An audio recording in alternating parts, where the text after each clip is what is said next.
رمضان ایک ایسا مہمان جو ہر سال آتا ہے، لیکن ہر دل اسے ایک جیسے ویلکم نہیں کرتا۔ کہیں ہم شاپنگ لسٹ بنا رہے ہوتے ہیں، کہیں افطار کے مینیوز اور کہیں صرف ویٹ لاس پلانس۔ لیکن آج کا سوال یہ ہے، کیا ہم اپنی روح کو بھی رمضان کے لیے تیار کر رہے ہیں؟ اگر آپ یہ ویڈیو دیکھ رہے ہیں تو یقین مان لیجئے اللہ نے آپ کے دل میں ایک خیال ڈالا ہے۔ اس بار رمضان صرف روٹین نہیں، ٹرانسفارمیشن ہونا چاہیے۔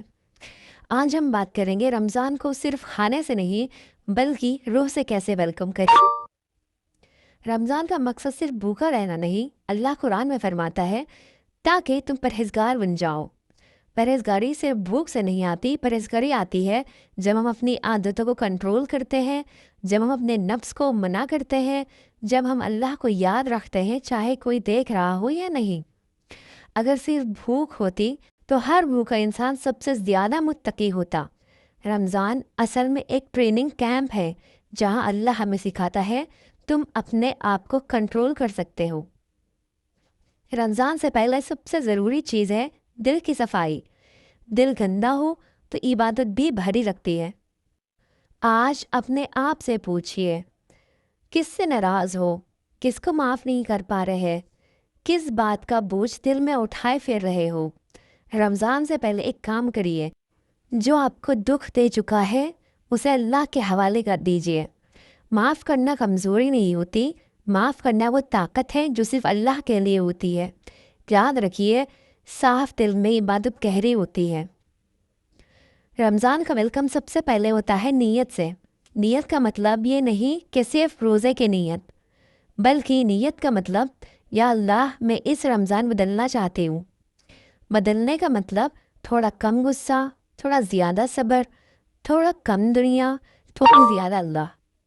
اگر آپ پرفیکشن کے ساتھ رمضان شروع کرنا چاہتے ہو تو شاید کبھی شروع ہی نہ ہو۔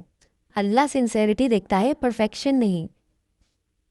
رمضان اور قرآن کا رشتہ بہت گہرا ہے۔ قرآن اس مہینے میں نازل ہوا، لیکن افسوس ہم قرآن کو صرف رمضان میں ہی اٹھاتے ہیں اور پھر پورے سال بھول جاتے ہیں۔ اس رمضان اپنا گول یہ مت رکھیے کتنے بار ختم کیا، بلکہ یہ رکھیے کتنا سمجھا، کتنا دل تک گیا۔ روز صرف 5 آیت یا آدھا رکوع، لیکن سمجھ کر، محسوس کر کے۔ قرآن صرف پڑھنے کی چیز نہیں، قرآن اللہ کا پیغام ہے۔ دعا صرف لسٹ نہیں ہوتی، دعا اللہ سے بات ہوتی ہے۔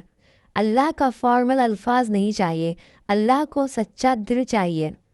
کبھی اللہ سے یہ بھی کہہ کر دیکھیے، یا اللہ مجھے خود سے بچا لے۔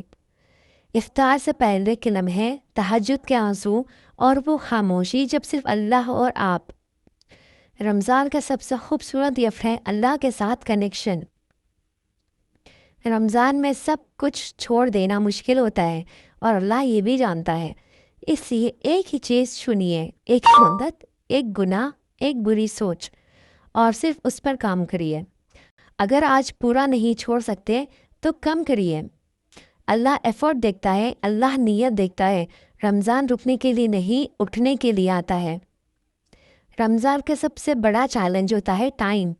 موبائل کا اسکرین ٹائم دیکھ کر سوچئے، اگر دنیا کے لیے اتنا وقت ہے تو اللہ کے لیے کیوں نہیں؟